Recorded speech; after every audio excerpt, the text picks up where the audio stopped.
Someone out there knows something that can bring her home. Somebody knows. And we are begging you to please come forward now. It's 1:47 in the morning. A doorbell camera cuts to black. 41 minutes later, a pacemaker, the tiny device keeping an 84-year-old woman's heart beating, sends its last signal to a phone that will never be checked again. And then, silence. No shattered window. No signs of a violent break-in. Just an old woman, gone. Vanished from her own home in the middle of the night in Tucson, Arizona. As if the darkness simply swallowed her whole. Here's what makes this case different from almost anything I've ever covered. Nancy Guthrie is the mother of Savannah Guthrie, one of the most recognized faces in American morning television. And yet, despite the resources of the FBI, despite 10,000 hours of surveillance footage, despite 31,000 tips pouring in, nobody has been charged. Nobody has been arrested. And as of right now, nobody knows if Nancy is even alive. What we do know is this: somebody planned this. Somebody cased her home weeks in advance. Somebody knew her routine. Somebody knew she lived alone. And somebody knew exactly when to cut that camera. Stay with me, because this case goes much, much deeper than the headlines. Before we go further, if you're new here, this is 3 AM Files. We cover the cases that don't get the closure they deserve. Real people. Real pain.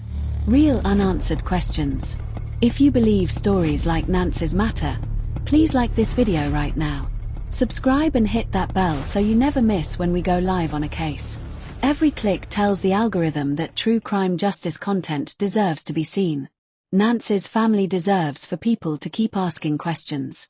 So don't scroll past. Stay in. Now let me tell you who Nancy Guthrie actually was, because the media coverage has been so fixated on her famous daughter that the woman herself, the real Nancy, has almost been lost in the noise. Nancy Ellen Long was born on January 27, 1942, in Fort Wright, Kentucky. She was 84 years old when she disappeared. She had lived in Tucson for over 5 decades, more than half a century in the same Arizona city, embedded in the same community, attending the same church every single Sunday without fail. That detail about church matters more than it might seem, because it was her churchgoers who first raised the alarm. When Nancy didn't show up for Sunday service the morning of February 1st, they called the family. Think about that. It wasn't a neighbor noticing something suspicious. It wasn't a Ring camera that alerted anyone. It was the absence of a familiar face in a pew that triggered the first 911 call at 12:03 p.m., already 10 hours after investigators believe she was taken. Nancy had physical limitations. She couldn't walk 50 yards on her own without assistance. She relied on daily medication. She had a pacemaker. Sheriff Nanos described her plainly. She could not have left that house under her own power. Whatever happened to her, she did not walk out that door willingly or independently. But here is what strikes me most about Nancy Guthrie before we go any further into the crime itself. This was not a woman who lived in a mansion with obvious wealth on display. She lived in a quiet neighborhood in the Catalina Foothills. She was a church-going woman in her 80s.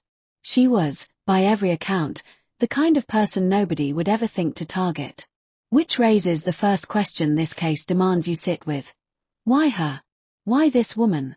Why this house? Let's walk through the night of January 31st very carefully, because the timeline is everything in this case. Earlier that evening, Nancy had dinner with her daughter Annie and Annie's husband, Tommaso Cioni. At 9:48 p.m., Tommaso drove Nancy home.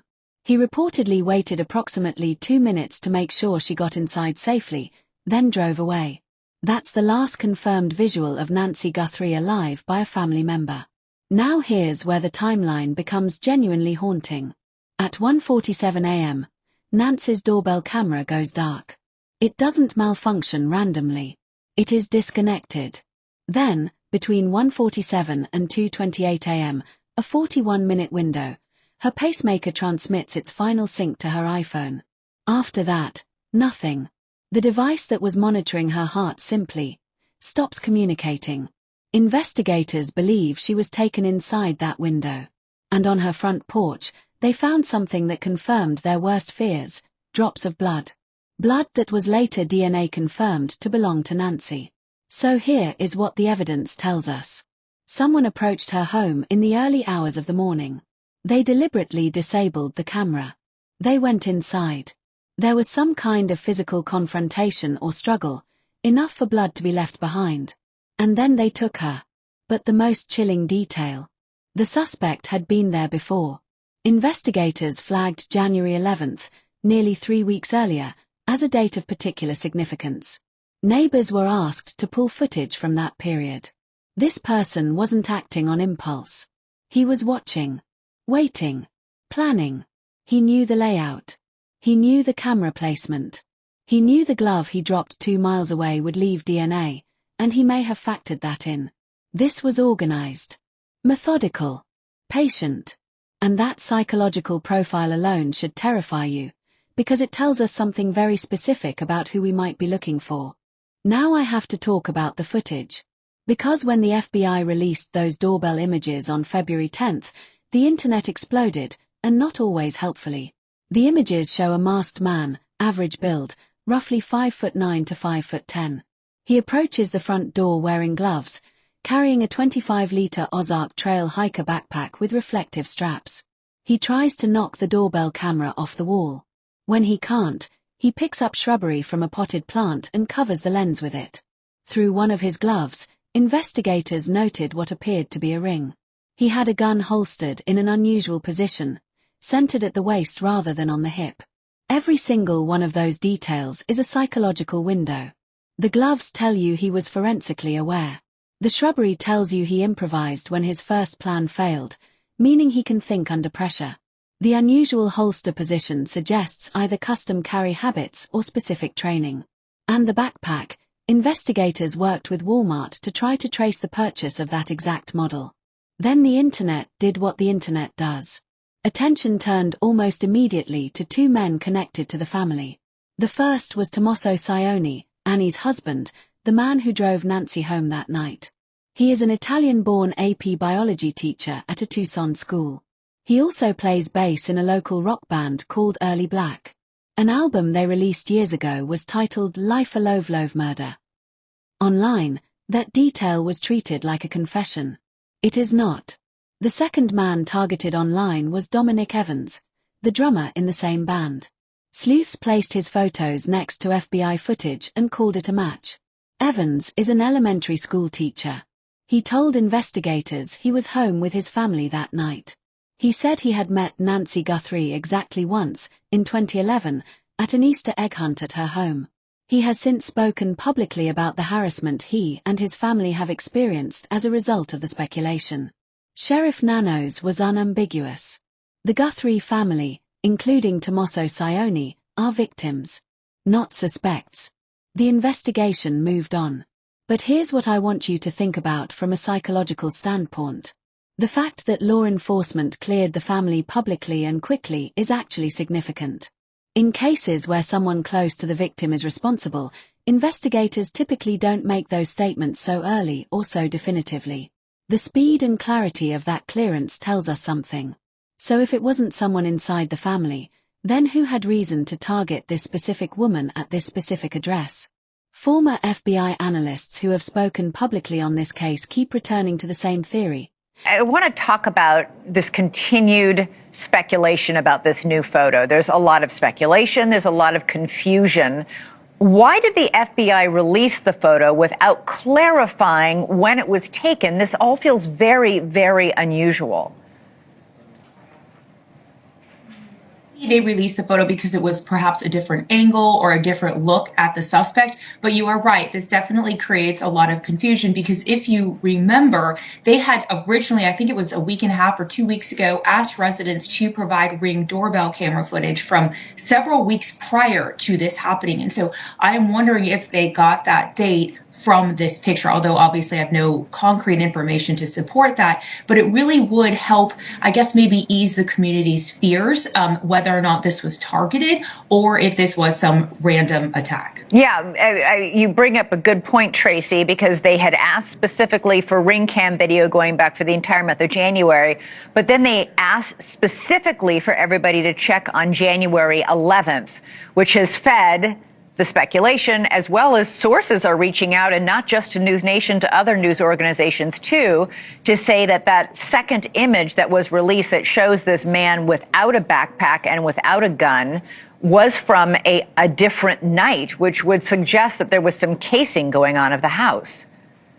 100%. I mean, I have said this from the very first day that we had discussed this, and that I believe that this was obviously very targeted, and that this person, this wasn't their first time to the home. Yes, I understand them covering the Ring doorbell camera with the brush is a little bit primitive, but at the same time, I think that this person, at least for a month or so, had been looking at a pattern of life and a pattern of activity at this home before really deciding on that date. I do think that was someone that was either upset with something Savannah Guthrie had done or had some obsession with her, and that's why they targeted this family, Walder said. It's just too targeted. Because obsession and retaliation are actually very different threat profiles, and understanding the difference between them matters enormously for understanding what may have happened to Nancy. Who had a reason to hurt Savannah? This was about Savannah Guthrie, not Nancy. The target may have been proximity, leverage, a message. Because nobody just stumbles upon a house in a quiet Tucson neighborhood and decides to abduct an 84-year-old woman with a pacemaker. The risk-to-reward ratio makes no sense unless the reward was something other than money. And yet ransom notes were sent, to TMZ, to local news affiliates. Notes demanding millions in Bitcoin. Notes that said Nancy was okay, but scared. Notes with deadlines that came and went with no follow-up contact. No negotiation. No proof of life. Just silence after the deadline passed. That silence is the most disturbing part. Real kidnappers who want money stay in contact. They follow up. They pressure. The absence of that follow-through either means something went terribly wrong, or the ransom was never really the point. So I want to leave you with the questions that the investigators themselves haven't answered yet. Why was the camera disabled but not permanently destroyed? Was the suspect deliberately leaving a partial trail, or was he interrupted? Why send ransom notes to media outlets rather than directly to the family? Is that the behavior of someone who wants money, or someone who wants attention?